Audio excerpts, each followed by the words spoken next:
My name is Jimmie Briggs. I'm sitting with hip-hop icon, pioneer Chuck D, Public Enemy. We're kicking off the Moving the Needle series. Chuck, great to be in conversation with you. Been looking forward to this for a while.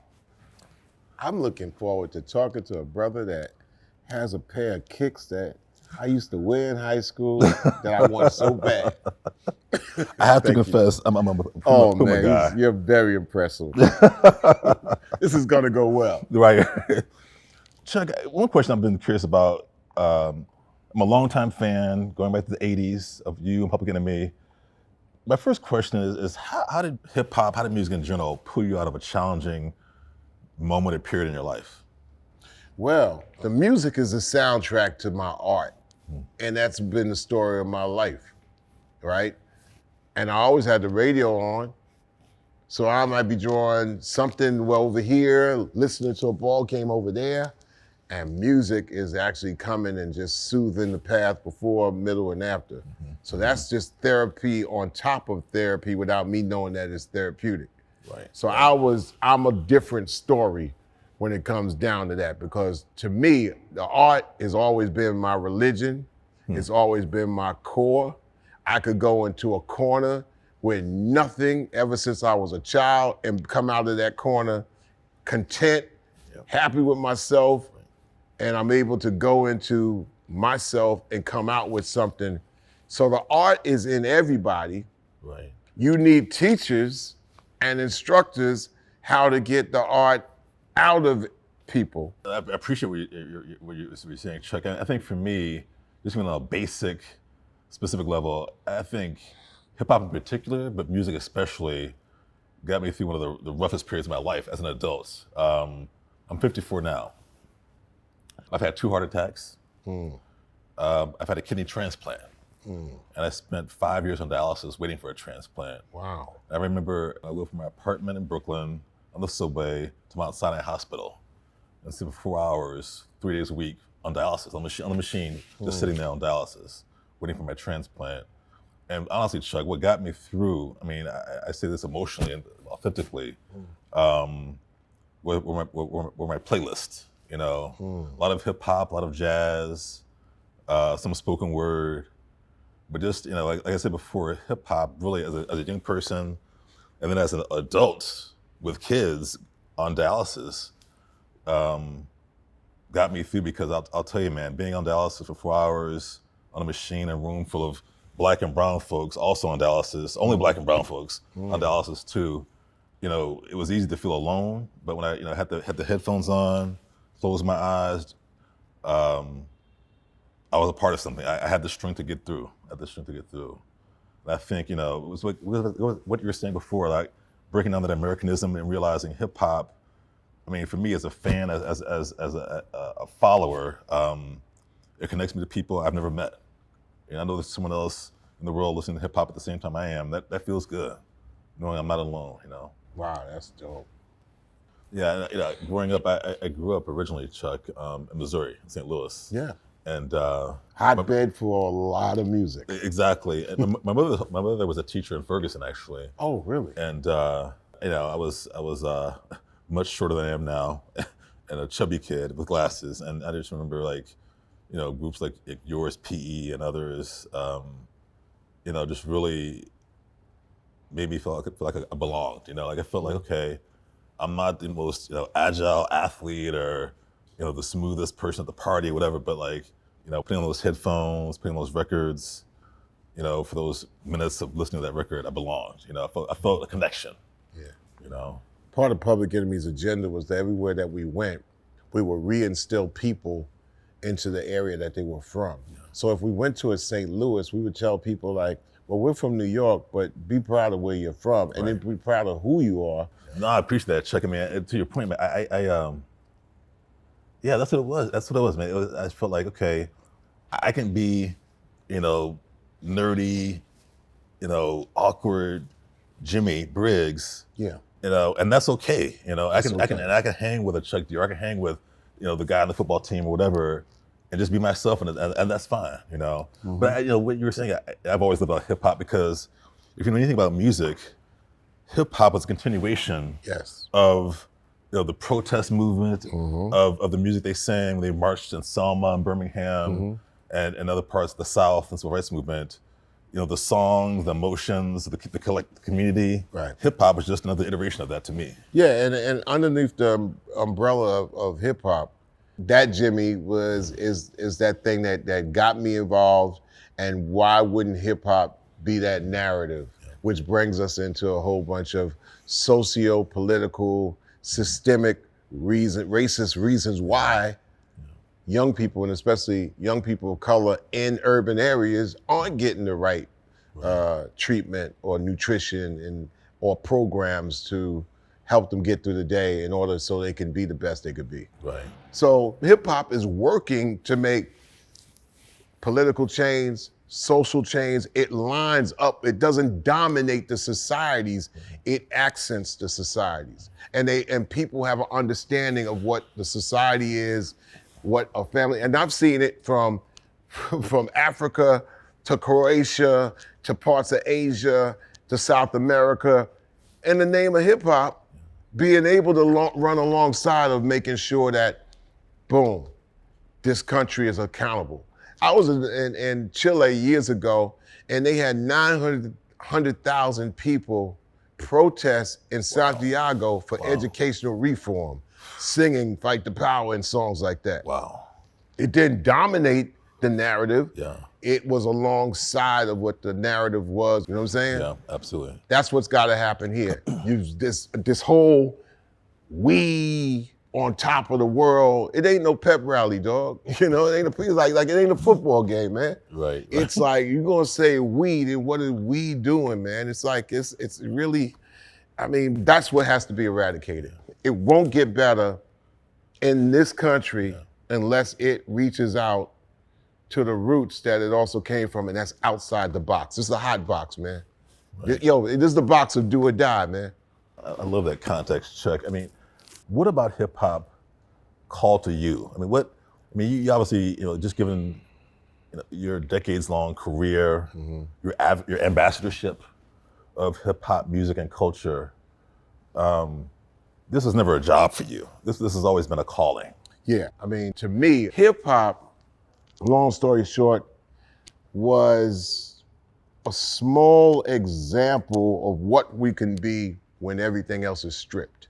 I mean, from my point of view, the Bronx was a place that was disenfranchised. The Cross Bronx Expressway was politically driven as a dividing point and a wedge, and also a wrecking ball to the borough for the sake of money, bureaucracy that was taking place in New York City at that time, and really across America. So it was a borough that was left for like, okay, we're here. A large immigration process had taken place in the 50s and in the 60s. And the people that lived there before, who were able to get out, maybe own some of the properties, they were able to get out and leave what? People of color, black and brown people, right, poor white folks in the Bronx to fend for themselves and be able to piece something together. So the schools were left abandoned. Small businesses were destroyed. Places that looked out for the betterment of education and health and economics were put to the wayside. So a lot of kids, therefore, being at the trickle down of that, were like, okay, these are kids we want to play and have a good time, but how are we going to come up in this society? How are we going to even come up in this city? Yeah. And then all of a sudden, 79 turns into 80, Jimmy Carter's out, Ronald Wilson Reagan is the president, and he was going to make America great again as we turn around, and all of a sudden there was a new drug and guns were everywhere all of a sudden. Right there, hip hop was emerging, and the biggest thing that younger people wanted to do is go to the party and throw their hands in the air and wave them like they just don't care, because these pressures and the narrative got so crazy that hip hop said, we just want to get away from this, you know what I'm saying? Yeah. But then when it started coming to the message, hip hop started asking questions. Don't push me, cause I'm close to the edge. Edge of what? The message is asking a question, and hip hop had a written way, a spoken narrative, a rhythmic call to say, yo, man, what's going on right now? This ain't like it was. Yeah, the music is popping, but we got some questions to ask. So that in itself, Jimmie, made it a little bit therapeutic by asking the questions and the answers, even though it was rebelled against, or I should say not rebelled against, because that's a youthful adjective, but it was still kind of like ostracized, kept on the outside. That's bastard music, that's not music and all that. And the community was still being affected by guns and drugs with younger people asking questions like, yo, what's going on? Back to the Marvin Gaye question of 15 to 16 years before that. That still was unanswered. So hip hop even got bigger, asking bigger questions, but also forming its own narrative. But big business, money comes in, God walks out the room. You know what I'm saying? Wow. Yeah. And what could be useful for you could also be used against you if it's that line of communication, culture, and all those other things we talked about, sight, story, sound, or what all that stuff. It's a two-way street. It's a portal. It could be used this way too. And with big business actually driving the tractor trailer behind it. So that in turn makes it feel different, Jimmie. It makes it feel very different that I'm hearing something that sounds like we could throw our hands in the air like we don't care. But when I listen close, I'm throwing my hands in the air because I'm in a despair. You know what I'm saying? Yeah, absolutely. Because I'm gonna ask a question and I ain't getting the answers when I'm asking questions in 2023. Yeah. They wasn't getting answers in 1980, but at least they knew if they didn't get answers, we're gonna try to get to the party and have a good time for each other. Check how the questions changed since 1980. Are they the same questions or? Things are figured in to the thing that actually figuring right now. In the beginning of hip hop public health, we dealt with, I think it was a 75, 80% how your physical could be better taken care and looked at. Right now in 2023, I think it's 40% on the physical, which still has to be looked after and fight off all those things out there, those elements that are sweeping in. You know, food has been weaponized. We get that. Yeah. But there's a 60-some percentile in there that's mental health that has taken over the gamut. Yeah. And this is why it's even hard for culture to peek out and have a voice, because it's in the guise of culture, and mentally what's being accepted as the culture is actually working against the mental, physical, and spiritual health of the people. How has the system changed, Chuck? And by that I mean, you know, among many of your works, Fight the Power. You know, what the power was 20-something, 30 years ago, and how to fight it has to be different now in 2023. Of course, because you got different human beings. The biggest difference between Fight the Power in 1989 and let's say the Fight the Power was 2020 that we did for the BET Awards, and also was a narrative. We had Nas and Rhapsody and YG and Black Thought and Questlove put it together. The biggest difference is that people who were there, who were able to interpret and explain to the masses in a role of leadership, they're no longer there. They're no longer, younger people, and even, look, some people have moved on and transitioned on, and people were born since then. Yeah. So you're talking about a different mass of human beings. Matter of fact, if you're on this side of the century line, you're 23 years old. I mean, they ain't a child. You could be 23 years old, damn near with a little gray hair popping here and there, right?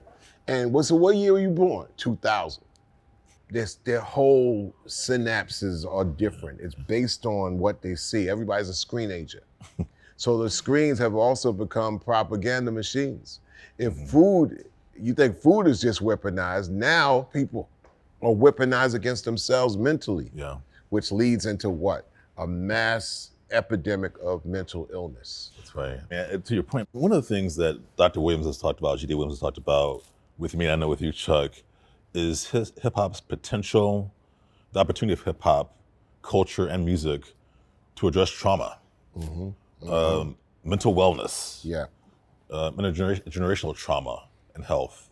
I'd love to hear your thoughts. I mean, recently we had a conversation with DMC and Dr. Williams and some other artists from the global realm, talking about how hip hop has always addressed trauma. If you go back to the message, there's always been hip hop that talked about trauma and expressed the systemic inequities that people of color endure in this country. But the conversation feels different now.